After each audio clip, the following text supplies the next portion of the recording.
happen. Second, there's also, though, policy-based inquiries, where the commissions of inquiry are asked to make recommendations on issues of public interest in public policy.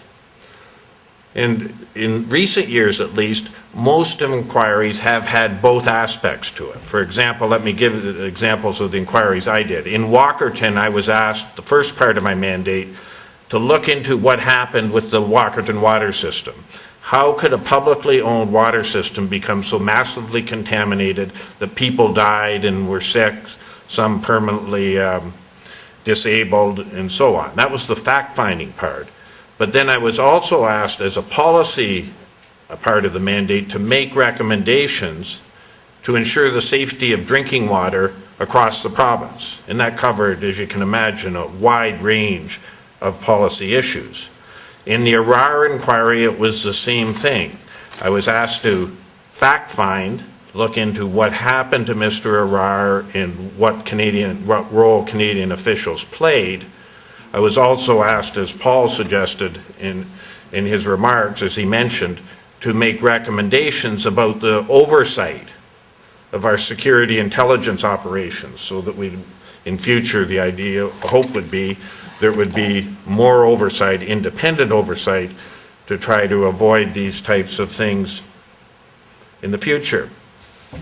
Now there are, I think, and to get to one of the points that I want to make tonight, there are arguments for and against using commissions of inquiry to the extent that we do in Canada. And first of all, in making these remarks, let me make one disclaimer. I'm a sitting judge.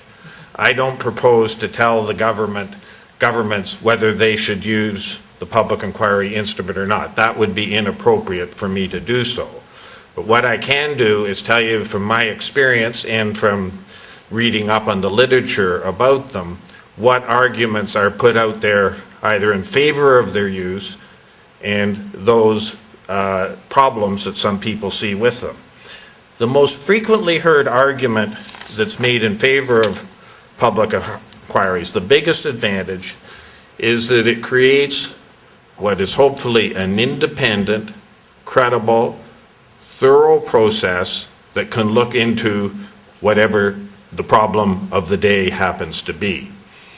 And the idea and the important part of that is the independence of the process, because they're generally created when there's been a loss of confidence in perhaps a public institution or some other system.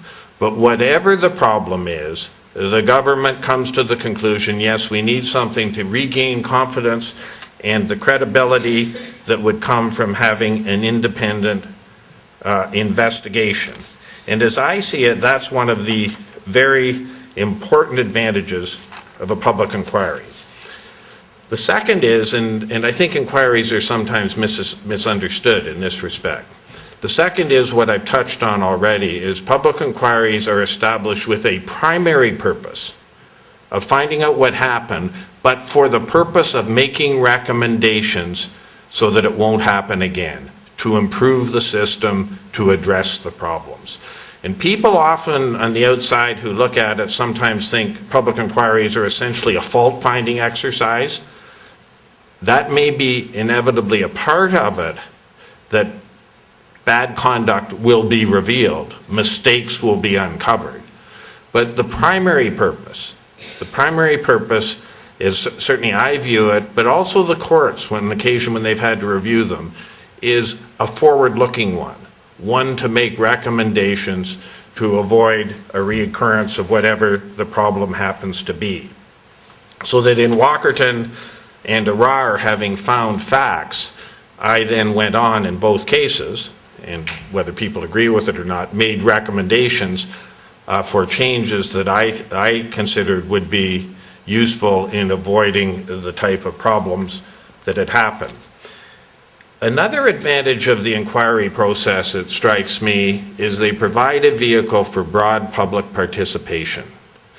And what happened, particularly on the policy side of the inquiries, what happened, I can explain, in both Walkerton and Arar, I had major policy issues to address.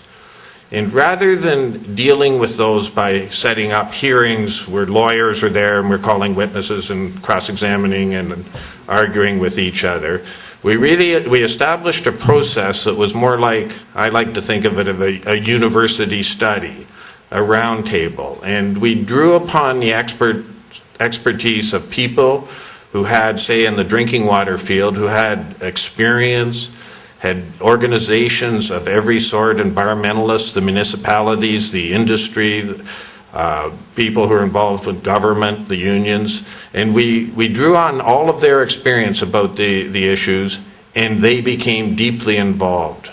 And one of the great advantages is, my experience is that having done that, when the reports come at the end of a process like that seemed to have been inclusive, drawing people in, listening to people, and making choices as a result of what they say, well then the reports, my experience was that whether people agree with everything or not, they're well received. So that I think those are some of the big advantages of the public inquiry. And those would be ones I think that when they're called are commonly pointed to. The cons, if you will, the disadvantages, the problems that are identified. And here I'll speak from my knowledge of what's been reported in the public media. But those who argue against the overuse of inquiries often point to the cost and the delay that involves from these things. And make no mistake, they can be expensive. And one of the reasons for that is, in creating a commission of inquiry, the government goes to an entirely fresh process. It's made the choice not to use existing agencies or institutions, a police investigation, a coroner's inquest, oversight bodies or review agencies. And so that when a commissioner is appointed, he or she has a blank page. No resources, no office space, no personnel, starts from scratch. And so that necessarily involves a significant amount of startup time and organization, which will bring with it cost and delay. And certainly one who examines the public record in Canada and looks to inquiries that are seen to have had trouble or floundered, sometimes people would point to the cost and delay. And in making those comments, I'm not being critical. I'm simply saying that on the public record, that is seen as one of the disadvantages of using this mechanism for resolving problems. Another argument that's put against public inquiries is that their reports, while resulting from a lengthy process, are often not acted upon. The phrase that's used is they're put on the shelf and gather dust. And certainly there are examples where that's happened. And I suppose in those cases some may make the point, well then it's been a waste of time and money. I don't know about that. But I would say in response, there are examples of both situations where recommendations have been embraced, implemented, and adopted, as well as situations where they have not. So that I think it's certainly one of the issues that people who criticize public inquiries do make. The one concern, though, and the last one I'd have about the overuse of public inquiries, is one that I'm not sure gets as much attention as it should.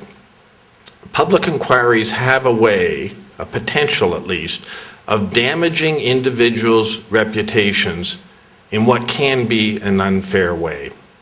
And the reason for that is public inquiries, when you think of any of the examples I've given you, are called because there's been a problem, a significant problem leading to the calling of it.